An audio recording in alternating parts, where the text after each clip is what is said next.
by Hayes. Now the ball pops loose, and Maple Grove's going to have it. Right out in front, they score!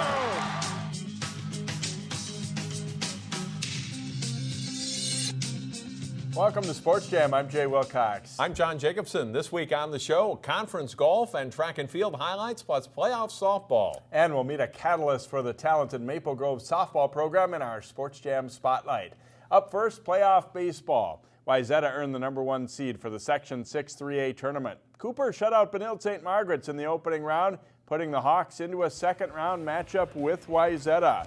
In the top of the second, Cooper pitcher Andrew Lee comes through with the bat, driving it to left center where it falls despite a good effort. Garrett Deneur scores, and it's 1-0 Cooper. After stranding 5 in the first 2 innings, Wayzata gets on the board in the third as Griffin Schneider drives it to deep left. Clayton Bodine scores, and it is a 1-1 game. Next batter, Michael Bolke hits a hot smash. It takes a bad hop past third base. Schneider comes in to make it 2-1 Trojans through 3 innings. After Wayzata adds one more, Trey Rooney pulls Cooper within a run leading off the 6th as he lifts a deep fly ball over the fence and left for a solo home run, and it's a 3-2 ball game. But Tom Scoro is mostly in command for Wayzata. He gets the strikeout to end a 3-2 win for Wayzata. Today I felt pretty good. My defense helped me out a lot. Cam out in center just snagged some ones. I just had no idea he could do that, but it was great. Helped me out. The Armstrong baseball team is the defending Section 6 3A champions. The Falcons hosted Richfield in the second round of the tournament. Jordan Kuznia gets the start for the Falcons, and he's sharp against the Spartans, striking out John Amundsen to start the game. Second inning, and Kuznia gets Patrick Voigt looking. Kuznia strikes out 6 batters in the first 3 innings. Armstrong with a scoring chance in the third with a runner at third base. But Richfield's second baseman Matt McGinn makes a nice running catch out in right field to end the inning. And we're still scoreless. The Falcons finally break through in the bottom of the 4th. Jarek Kuznia hits a fly ball to center field. It's caught, but deep enough to score Alex Proctor tagging up from third base, and it's 1-0. And it stays that way with good pitching from Jordan Kuznia and solid defense behind him. Ricky Reed, Chell Hokinson to Jack McDonough, 6-4-3 double play, and Armstrong goes on to beat Richfield 1-0. In winners bracket play on Wednesday, Wayzata hosts Minneapolis Southwest, while Armstrong faces 6th-seeded Hopkins. Cooper is still alive in the losers bracket of the double elimination tournament. The winners on Wednesday will play each other Thursday on the home field of the high seeds before moving to Siebert Field next week. Section 5 3A has produced some close games and interesting results so far. On Memorial Day, top seed Mounds View beats Centennial 7-6, while Maple Grove tops Coon Rapids 1-0 in 11 innings. The rest of the tournament will be played at CHS Field in St. Paul, the new home to the St. Paul Saints. On Wednesday, in elimination games, Champlin Park meets Centennial and Blaine plays Coon Rapids.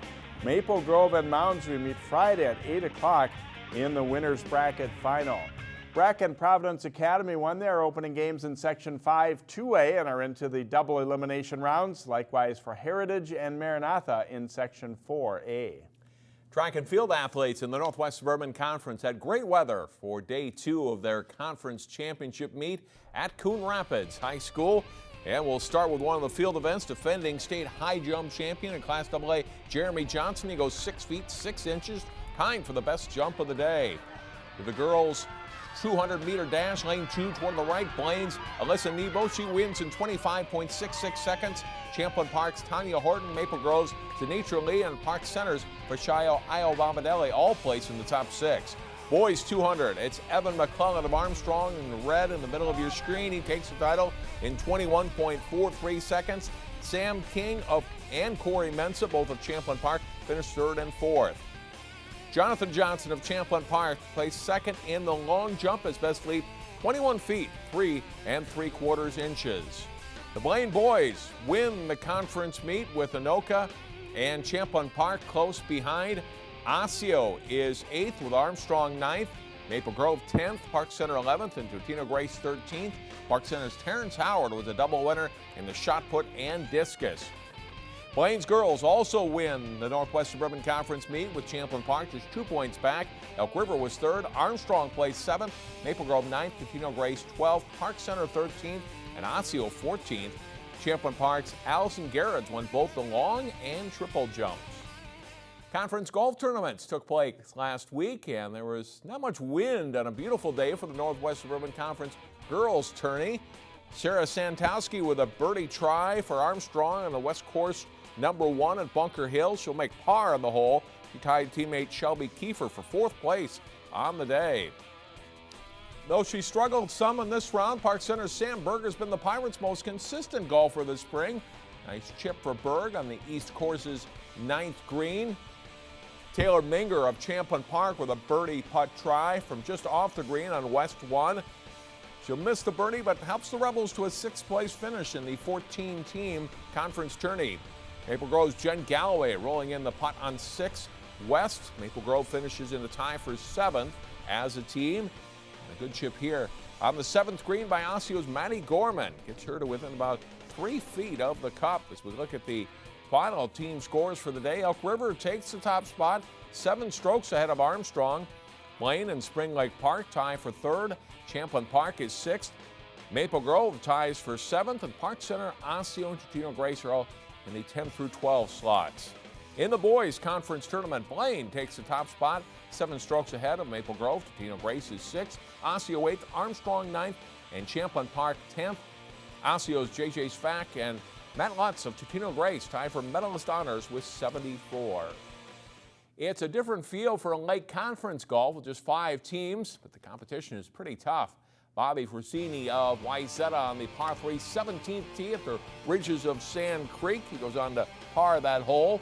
To the 14th at Ridges, and the Trojans' Van Holmgren. He rolls in a 4-footer for par. Holmgren shoots a 76 as Wayzata finishes 2nd as a team. The girls play. Great chip by Hopkins' Julia Hall on the 9th hole. He puts it to within about 3 feet of the cup and shot the Royals' low score of the day with a round of 87. Wayzata's Ellie Brandt with a par putt on the 8th hole, and this one is in. She shoots a 79 for the Trojans' low score. Here are the final team scores in the Lake. Edina boys win by 1 shot over Wayzata. The Hornets are also overall Lake champions for the spring. Hopkins finishes 4th of 5 teams. Edina's girls easily win with a team score of 316, 29 strokes ahead of Minnetonka. Wayzata's 3rd, then it's Hopkins and Eden Prairie. Section tournament play is this week. A dynasty continues for a local synchronized swimming team. This is Wayzata's Brianna Herbert, Lucy Liu, and Miranda Roberts in the extended trio competition at the state synchronized swimming meet. Also in the extended trios, Brooke Alexander, Magdalena Leali, and Grace Spencer competing here for the Trojans, and Wayzata dominates on the way to their 9th consecutive state championship. Colleen Donlin and Katrin Ree each had 3 first-place finishes as the Trojans win 8 of the 15 routines. Stillwater is a distant 2nd, followed by St. Louis Park, Forest Lake, Edina, and Hopkins. And another great performance for that Wayzata team. They just keep on rolling. Keep going, yeah. Next up here on Sports Jam, playoff action in softball and boys tennis, plus the end of the regular season in lacrosse. We'll be right back.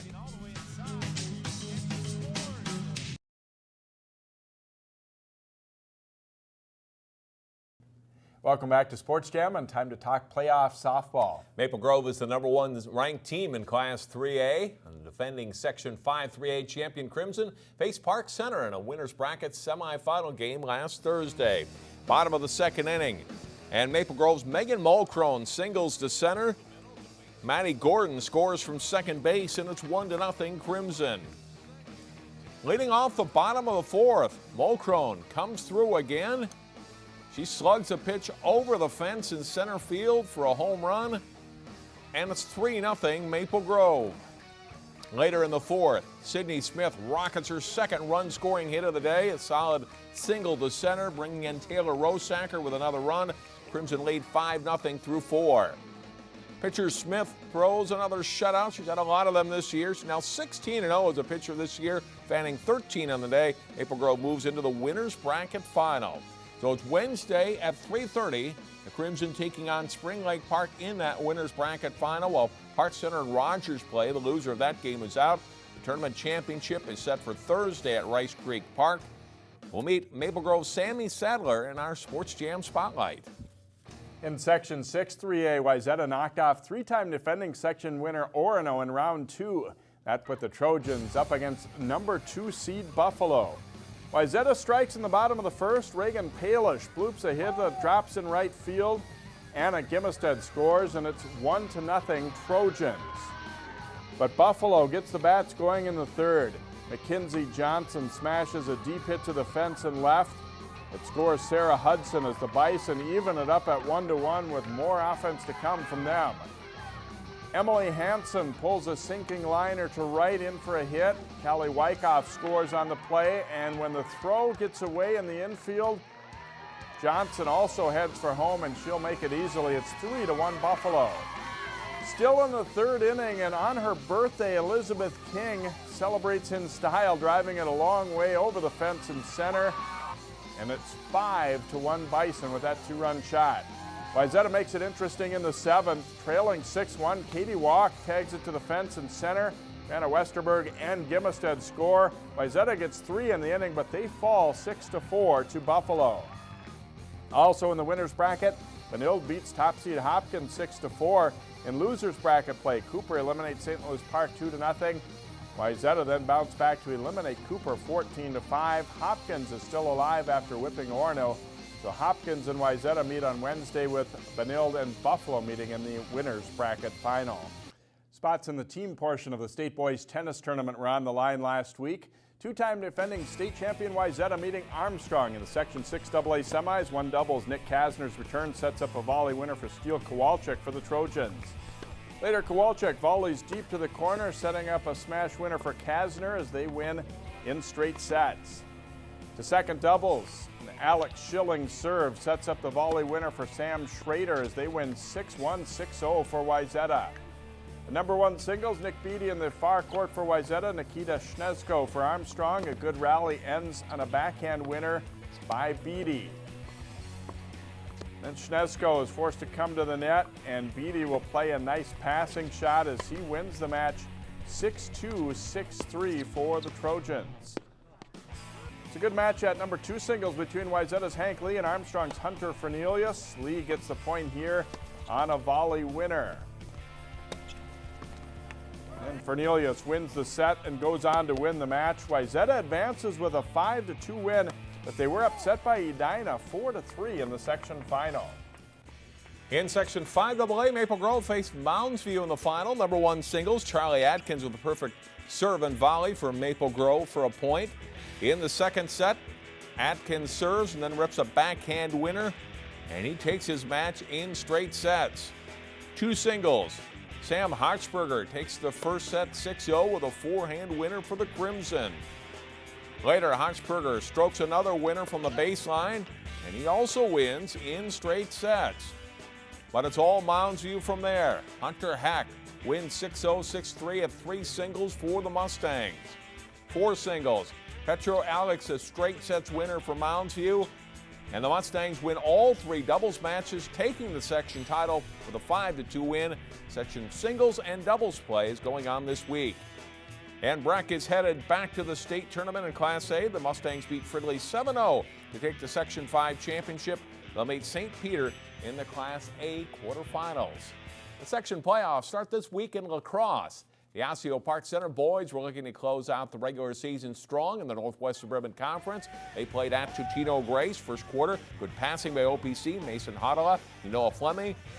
Braden Garrity for the shot and goal. It looks 3-0 OPC. Second quarter, Hodala takes it himself on this play with a hard low shot for a goal. Osseo Park Center up 5-2 at halftime. The Eagles mount a comeback in the third quarter. Jack Walter with a shot and goal here makes it 8-5. A short time later, it's Connor Mullen moving in from the right side. He puts it up high and into the OPC net. Mullen's excited, and it's an 8-6 game. That's as close as Tutino Grace gets. Osseo Park Center scores the next 7, including that one from Damon Lingeson as OPC wins 15-9. We'll have a look at the section playoffs later in the show. The Hopkins boys have fared well in non-conference play but struggled in the Lake. The Royals took a shot at Minnetonka. Andrew Wallace-Jackson takes the pass and scores on a high shot here for Hopkins. At the other end, Minnetonka's Tad Utter pumps in the goal, and the Skippers are up 4-3 at halftime. The third quarter, Wallace-Jackson fights through two defenders here on a nice play and scores again for Hopkins. And Elliott Cochran makes a run with the long stick and scores. The Royals go up 5-4, and it's 6-6 after three quarters. But the fourth is all Skippers. They outscore the Royals 5-1 in the period. They win the game 11-7. In girls lacrosse, Champlin Park and Armstrong hope to make it back to the state tournament. The Falcons and Rebels meeting in the final week of the regular season. The Rebels' Hannah Krimble gets it to Demi Everett, who scores in close to get Champlin Park on the board just 27 seconds in. 3 minutes later, Sam Nolan with a strong run up the right side, and she bounces a shot into the Falcons' net, and it's 2-0 Champlin Park. Nolan gets an assist here as she sets up Krimble for the Rebels' fifth goal of the game. That one makes it 5-0. Haley Holdall scores all three of Armstrong's goals in the first half, but they trail at 8-3 as Everett, Nolan, and Krimble combine to score all 11 of Champlin Park's goals. They win it big 11-5. And we'll have a look ahead to the lacrosse playoffs coming up in just a bit. Yes, and straight ahead in our Sports Jam Spotlight, meet a Maple Grove outfielder who is hoping for a return visit to the state tournament.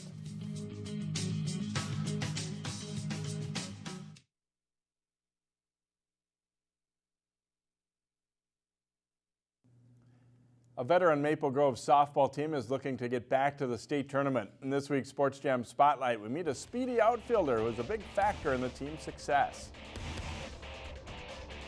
Leading off and playing center field, number 13, Sammi Sadler. She's a great weapon at bat and in the field. On the run, Sadler makes a nice catch.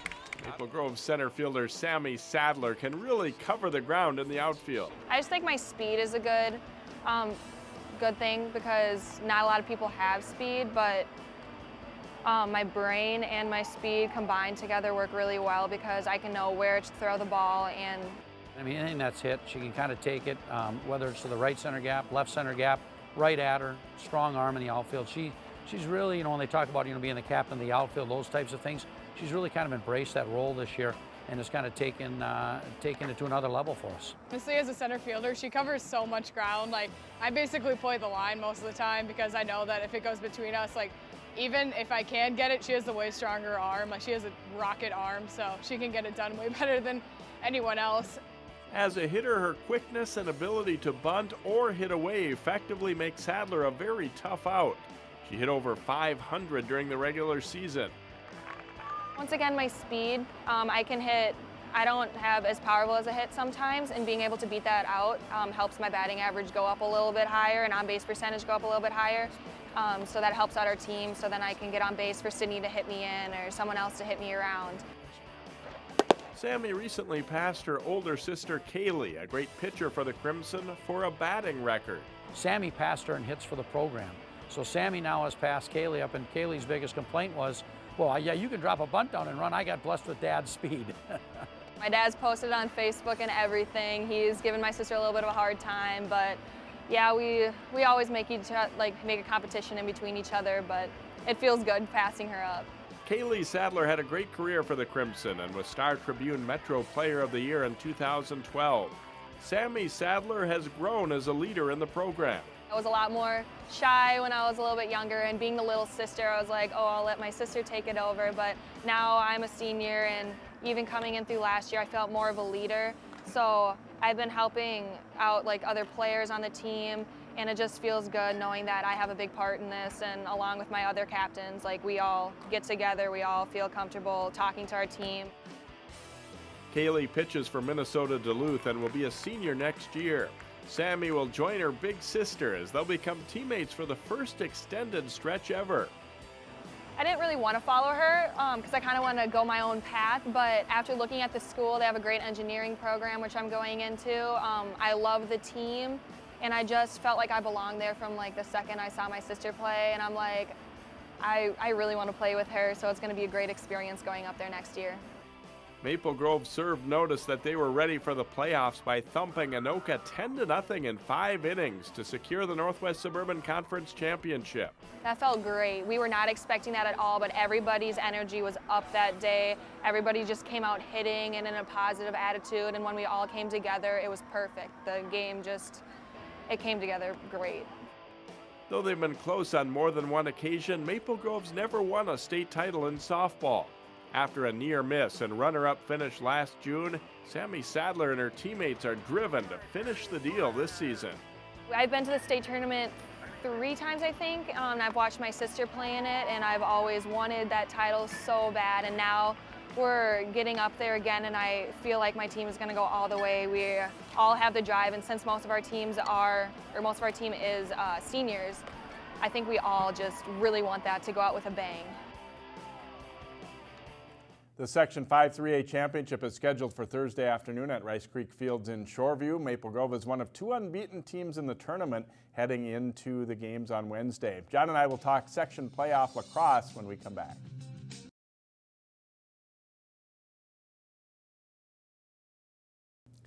The high school lacrosse playoffs start this week. Most local teams were seeded for section tournament play over the weekend. Let's look at the boys' seedings first. White Bear Lake is the top-seeded team in Section 5. Armstrong is second with Osseo Park Center third. Totino Grace is fourth. Providence is 7 and Cooper 9. The quarterfinals are Wednesday as the Cooper-Irondale winner plays at White Bear Lake. Totino Grace is at Mounds View. Osseo Park Center is home at Park Center to play Roseville, and Armstrong will take on Providence Academy. The semifinals are Friday at High Seeds with the section final next Wednesday at Park Center. In Section 7, Champlin Park is the number 1 seed. Blaine is second, followed by Andover, Centennial, Spring Lake Park, Forest Lake, and Coon Rapids. The Rebels won't play until Friday when they will host either Centennial or Spring Lake Park. The section final is next Wednesday at Irondale. Wayzata is seeded first in Section 8. Maple Grove is the number 2 seed. Anoka is third, Delano fourth, and Rogers fifth. Wayzata hosts the Buffalo St. Cloud Tech winner on Wednesday evening. Rogers is at Delano, while Maple Grove will play either Monticello or St. Michael Albertville.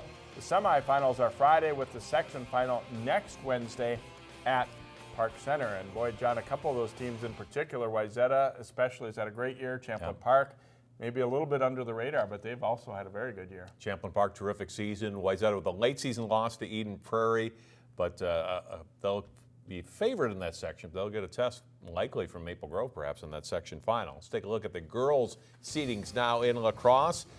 Armstrong is the number 1 seed in Section 5. Roseville is second with Irondale third and Mounds View seeded fourth. Totino Grace is the number 6 seed and Cooper is 8th. Armstrong hosts Cooper Wednesday while Totino Grace is at Irondale. As in the boys sections, the semifinals are Friday night with the section final next Wednesday. This one at Osseo. In Section 7 girls lacrosse, Coon Rapids is seeded first with defending section champion Champlin Park seeded second.